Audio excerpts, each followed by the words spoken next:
है आपका फिर से एक बार हमारे साथ जुड़ने के लिए। तो देखिए आज हम इस टॉपिक के अंदर बात करेंगे कि how to choose perfect medical college for admission के लिए आप एक परफेक्ट मेडिकल कॉलेज जो है किस तरह से सेलेक्ट कर सकते हो। MBBS, BDS, BMS, BHMS, BUMS और बीएससी नर्सिंग। बहुत सारे बच्चों के मुझे कॉल या मैसेज आते हैं व्हाट्सएप के ऊपर कि सर एक अच्छा कॉलेज कौन सा है, तो कॉलेज की लिस्ट हमें चाहिए, कॉलेज कौन सा बेहतरीन है। तो उसके रिगार्डिंग आपका हर एक डाउट क्लियर हो जाएगा कि कौन सा कॉलेज बेटर है और आप खुद जो है किस तरह से कॉलेज को सेलेक्ट कर सकते हो कि कौन सा कॉलेज जो है बेटर है। दो कॉलेज का कंपैरिजन करने, अगर मान लीजिए कि आप महाराष्ट्र स्टेट से बिलोंग करते हो, आपको कोई दो प्राइवेट कॉलेज में एडमिशन लेना है, फिर गवर्नमेंट कॉलेज में एडमिशन लेना है, तो दोनों में से बेटर कौन सा है तो आप खुद किस तरह से सेलेक्ट कर सकते हो। तो उसके रिगार्डिंग आज हम डिटेल में चर्चा करेंगे।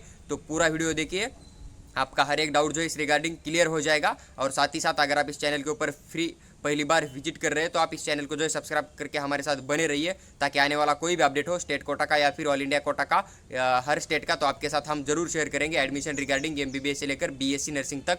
तो देखिए आप बात करेंगे कि कौन से 10 पॉइंट है जिसके बेसिस पे जो आप कॉलेज को यहाँ पर सेलेक्ट कर सकते हो। बात करें criteria user to decide the best medical college for admission के लिए कौन कौन सी चीज़ें हमें मालूम होनी चाहिए कॉलेज के बारे में। तो देखिए सबसे पहले हमें यहाँ पर देखना पड़ेगा कि ईयर ऑफ इस्टेब्लिशमेंट, यानी कि कॉलेज जो है कितना पुराना कॉलेज है और कितने पुराने वर्ल्ड से जो है ईयर से ये यहाँ पर स्टार्ट हो चुका है। क्योंकि देखिए जितना पुराना कॉलेज होगा उतना ही वो कॉलेज बेटर होगा। इस बात को आप समझ लीजिए। Which one is more old this one is better, यानी कि जो सबसे पुराना कॉलेज है वही बेस्ट कॉलेज होगा। आप जो है यहाँ पर देख सकते हो।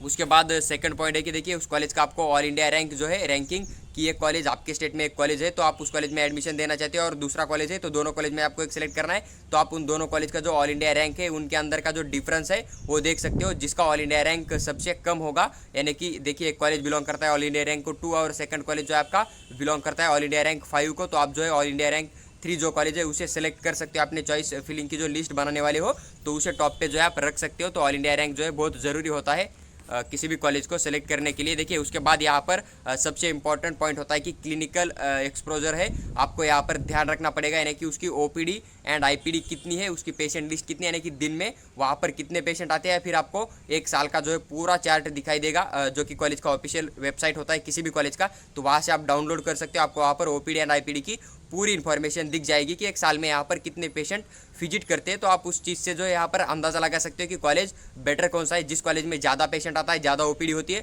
तो वो कॉलेज को जो आप टॉप पे रख सकते हो। वो कॉलेज आपके लिए बेस्ट होता है क्योंकि आपकी क्लिनिकल प्रैक्टिस ज़्यादा हो जाएगी, तो आप एक बेहतरीन डॉक्टर बन जाओगे। इसलिए आपको यहाँ पर एक जो क्लिनिकल एक्सपोजर है देखना बहुत जरूरी होता है ओपीडी के बारे में, और साथ ही साथ आईपीडी के बारे में आपको वहाँ पर चेकआउट करके कॉलेज आप सेलेक्ट कर सकते हो एमबीबीएस, बीडीएस, बीएमएस एडमिशन के लिए। उसके बाद देखिए कॉलेज का लोकेशन आपके लिए बहुत ज़रूरी होता है। आप बोलोगे कि सर लोकेशन से क्या फ़र्क पड़ता है, हॉस्पिटल तो हॉस्पिटल होता है, पेशेंट की बात ठीक है। तो देखिए अभी मैं आपको एक एग्जांपल देता हूँ। मान लीजिए मैं महाराष्ट्र स्टेट का आपको एक एग्जांपल देता हूँ। देखिए जलगांव के अंदर एक मेडिकल कॉलेज है प्राइवेट, जो कि डॉक्टर उल्लास पाटिल DUPMC मेडिकल कॉलेज है, डॉक्टर उल्लास पाटिल मेडिकल कॉलेज है, और साथ ही साथ एक जलगांव के अंदर GMC है। तो देखिए मान लीजिए अभी दोनों कॉलेज जलगांव के अंदर है, तो जो GMC का कॉलेज है सिटी के अंदर है, GMC जो है सिटी के अंदर प्रेजेंट है, लेकिन जो DUPMC है वो लगभग जलगांव से 12 किलोमीटर जो है दूर पर है। तो देखिए आप मान लीजिए अगर जलगांव में टोटल पेशेंट लगभग 15 लाख के आसपास तो लोग होंगे, तो वहाँ पर जो इतने लोग हैं, अगर इनको कोई डिसीज़ कोई प्रॉब्लम आता है तो ट्रीटमेंट के लिए पास का जो कॉलेज है 2 किलोमीटर लाम, तो GMC के अंदर ही जाएंगे, ये जो है डॉक्टर उल्लास पाटिल मेडिकल कॉलेज में नहीं जाएंगे। तो आप इस बात से समझ सकते हो कि जो कॉलेज सिटी के नियर बाय होगा तो उसमें पेशेंट फ्लो भी ज़्यादा होगा। तो आपको कॉलेज का लोकेशन देखना भी बहुत ज़रूरी है कि लोकेशन के अनुसार भी जो है पेशेंट वेरी कर सकते हैं। तो आप कॉलेज का लोकेशन जो है सबसे पहले देखिए, अगर कॉलेज सिटी में होगा तो उसे आप टॉप लिस्ट पे रख सकते हो आपने।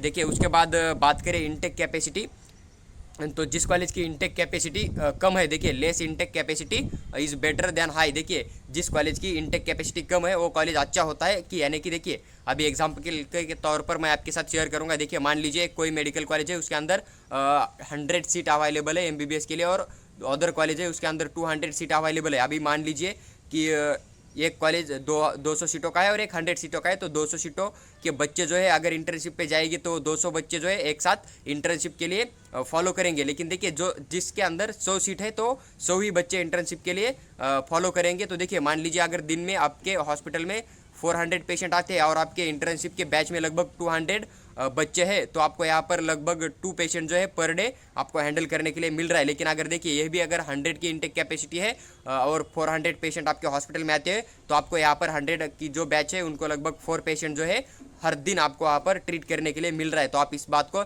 समझ सकते हो कि आप किस इंटेक कैपेसिटी के कॉलेज में सबसे ज़्यादा क्लिनिकल प्रैक्टिस कर सकते हो, सबसे ज़्यादा जो है पेशेंट को ट्रीट कर सकते हो। तो इसके बेसिस पे अगर आप जितने ज़्यादा पेशेंट ट्रीट करोगे उतने बेटर डॉक्टर बनेगा ना। मान लीजिए आप ये 2 पेशेंट दिन में ट्रीट कर रहे हैं और आप 4 पेशेंट कर रहे हो दिन में ट्रीट, तो बेटर डॉक्टर कौन बनेगा? तो जो 4 पेशेंट को ट्रीट कर रहा है तो वही बेटर डॉक्टर बन जाएगा ना। तो इसलिए देखिए कॉलेज की इंटेक कैपेसिटी जो होती है ना उसके ऊपर भी ध्यान रखना बहुत ज़रूरी होता है, क्योंकि ज़्यादा इंटेक कैपेसिटी हो जाती है तो एजुकेशन उतना आपको हाईली नहीं मिल सकता है, क्योंकि बहुत ज़्यादा भीड़ में आप कुछ अच्छा काम नहीं कर सकते हो, आपको भी मालूम होगा। उसके बाद देखिए कट ऑफ के बारे में देखना चाहिए। देखिए हाई कट ऑफ कॉलेज जो है ना बेटर होता है कभी भी लो कट ऑफ कॉलेज से। देखिए जिस कॉलेज का कट ऑफ हाई होता है ना तो उसे आप जो है चॉइस फिलिंग की लिस्ट में सबसे ऊपर रखिए। आपको वो मिल नहीं भी रहा है ना, आपके स्कोर के रिकॉर्डिंग वो ज़्यादा है 20-30 स्कोर पे, फिर भी आप उसे ऊपर रख सकते हो। आपको क्या करना है, सिर्फ चॉइस देना है ना, तो कॉलेज कौन सा मिल जाएगा वो तो डिसाइड होगा कि आपका स्कोर कितना है। लेकिन आप चॉइस लिस्ट के अंदर उस कॉलेज को जो है सबसे ऊपर रख सकते हो, क्योंकि अभी तक जितने भी बच्चे एडमिशन के लिए अप्लाई करेंगे तो कॉलेज का पूरा जो इन्फॉर्मेशन निकाले ही कॉलेज के अंदर पार्टिसिपेट करेंगे। तो जिस कॉलेज का कट ऑफ हाई रहता है ना तो वो कॉलेज बेटर होता है लो कट ऑफ कॉलेज से एडमिशन के लिए। उसके बाद देखिए यहाँ पर आपको देखना है कि पीजी कोर्स जैसे कि एमडी एमएस करने के लिए वहाँ पर पीजी कोर्स अवेलेबल है या नहीं, तो कितनी सीट अवेलेबल है उस कॉलेज में, पीडी कोर्स अवेलेबल है या नहीं। देखिए बहुत सारे मेडिकल कॉलेज है एमबीबीएस के कि उनके अंदर जनरल बैचलर डिग्री तो है लेकिन यहाँ पर पीजी का कोर्स नहीं है। देखिए पीजी कोर्स है क्या नहीं क्यों देखना है आपको, कि देखिए अगर आप कोई कॉलेज से बैचलर डिग्री एमबीबीएस की बीएमएस की कंप्लीट कर लेते हो, अगर आप पीजी करना चाहते हो तो उस कॉलेज के अंदर आपको कुछ सीट वैकेंट रहेंगे। जिस कॉलेज से अगर आपने एमबीबीएस किया है, अगर आप एमबीबीएस के अंदर पीजी करना चाहते हो तो जिस कॉलेज में अगर आपने एमबीबीएस किया था जनरल डिग्री बैचलर डिग्री तो उसके अंदर अगर पीजी के कोर्स हो गए तो आप उसी कॉलेज के स्टूडेंट हो, इसलिए आपको वहाँ पर कुछ रिजर्वेशन होता है सीट मिलने के लिए। तो इसके लिए जो है आपको यहाँ पर पीजी कोर्स है या नहीं देखना बहुत ज़रूरी होता है। तो देखिए जो रिजर्वेशन होता है पीजी के लिए तो उसके बारे में हम अलग वीडियो में डिटेल में चर्चा करेंगे। तो एक बात आपके समझ में आना चाहिए कि पीजी कोर्स क्यों देखना चाहिए, इसलिए मैंने आपको बताया कि आप अगर सेम कॉलेज से एमबीबीएस करते हो और उसी कॉलेज में पीजी के लिए अप्लाई करते हो तो आपको वहाँ पर कुछ रिजर्वेशन मिल जाता है। तो इस बात को आप थोड़ा समझ लीजिए। उसके बाद देखिए आपको यहाँ पर एक बॉन्ड सर्विस होता है, तो बॉन्ड सर्विस के बारे में ध्यान रखना बहुत ज़रूरी है, क्योंकि देखिए अब एक न्यू मेडिकल कॉलेज स्टार्ट हुआ था इंडिया के अंदर कि वो फ्री ऑफ कॉस्ट था, लेकिन वहाँ पर जो है 5 ईयर का बॉन्ड सर्विस था। तो आप इस तरह से जो है बॉन्ड सर्विस देख सकते हो। महाराष्ट्र स्टेट के अंदर लगभग गवर्नमेंट मेडिकल कॉलेज के अंदर 1 साल का जो है बॉन्ड सर्विस है। तो अगर कोई स्टेट होगा अदर स्टेट उसके अंदर बॉन्ड सर्विस नहीं होगा और आप ऑल इंडिया कोटा के थ्रू पार्टिसिपेट कर रहे हैं तो आप उस कॉलेज को जो है सबसे आगे रख सकते हो। देखिए बॉन्ड सर्विस के अंदर जो है आपको क्या होता है 1 साल की जो है महाराष्ट्र स्टेट में फ्री सर्विस देनी पड़ती है। तो आप इस अकॉर्डिंग जो है बॉन्ड सर्विस देख के आप अपने स्टेट का मतलब जिस स्टेट के आप कॉलेज चूज कर रहे हैं तो वहाँ पर बॉन्ड सर्विस क्या है तो उसके बेसिस पे कॉलेज जो है आप अपर साइड रख सकते हो, उसमें आपको कोई दिक्कत की बात नहीं आएगी। उसके बाद देखिए यहाँ पर आपको कैंपस देखना चाहिए। देखिए आप कैंपस क्यों देखना चाहिए, देखिए मान लीजिए कि कोई न्यू कॉलेज बन रहा है तो उसके अंदर आपको वहाँ पर प्ले ग्राउंड नहीं है या कुछ कैंपस ही नहीं है। देखिए क्योंकि कैंपस है लेकिन ग्राउंड के अंदर पूरा जो है मटेरियल पड़ा हुआ है जो कि न्यू कंस्ट्रक्शन चल रहा है, इसलिए तो आप वहाँ पर देखिए आप कैंपस अच्छा होगा आपको वहाँ पर प्लेग्राउंड मिल जाएगा तो आप ज़्यादा स्ट्रेस में नहीं रहेंगे। अगर आपको कुछ परेशानी भी होगी तो आप ग्राउंड में जाके कुछ स्पोर्ट वगैरह खेल रहोगे तो आपकी जो है पूरी प्रॉब्लम जो है सॉल्व हो सकती है क्योंकि स्पोर्ट के अंदर से। तो इसलिए देखिए कॉलेज का कैंपस भी जो है आपको देखना बहुत ज़रूरी होता है। उसके बाद देखिए आखिरी पॉइंट है हमारा कि कॉलेज के अंदर का जो फंक्शन है। देखिए आप कुछ मेडिकल कॉलेज ऐसे भी है कि वहाँ पर ना कोई फंक्शन अरेंज किया जाता है ना कुछ किया जाता है। देखिए मोस्टली एमबीबीएस के अंदर तो हर कॉलेज के अंदर आपको फंक्शन देखने को मिल जाएंगे, लेकिन जो other paramedical course BSc nursing हुआ या फिर physiotherapy occupational therapy BMS BHMS जो मेडिकल कोर्स है इनके अंदर जो है कुछ कॉलेज ऐसे है कि वहाँ पर ना कोई साल भर में फंक्शन होता है ना कुछ एक्टिविटी हो जाती है ना स्पोर्ट गेम्स होते हैं। तो आप ये जो है फंक्शंस क्या क्या होते हैं यहाँ पर स्पोर्ट गेम्स क्या क्या होते हैं तो पूरा एनालिसिस करने के बाद जो इस कॉलेज को आप चॉइस फिलिंग के अंदर ऐड कर सकते हो। तो देखिए जितना भी इंपॉर्टेंट टॉपिक थे 10 तो मैंने आपके साथ शेयर किया है कि आप बेस्ट कॉलेज किस तरह से चूज करके अपनी एक चॉइस फिलिंग लिस्ट बना सकते हो कि आपको बेटर कॉलेज मिल जाना चाहिए किसी भी स्टेट के अंदर।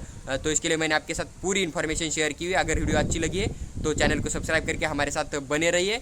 और अगर आप चॉइस लिस्ट चाहिए आपको तो आप हमें व्हाट्सअप कीजिए, 300 रुपीज़ हमारा चार्ज है। हम आपको बेस्ट कॉलेज की लिस्ट जो है प्रोवाइड करेंगे किसी भी स्टेट की गवर्नमेंट और प्राइवेट डीम्ड एम्स कोई भी कॉलेज हो उसकी जो एक बेस्ट कॉलेज लिस्ट जो है हम आपके साथ शेयर करेंगे। आपका जो चार्ज है लगभग 300 रुपीज़ आपको पे करना पड़ेगा। तो आप हमें दिए गए व्हाट्सअप नंबर पे जो है मैसेज कर सकते हो। हम आपको जो है पूरी तरह से बेहतरीन लिस्ट जो है प्रोवाइड करने की पूरी कोशिश करेंगे।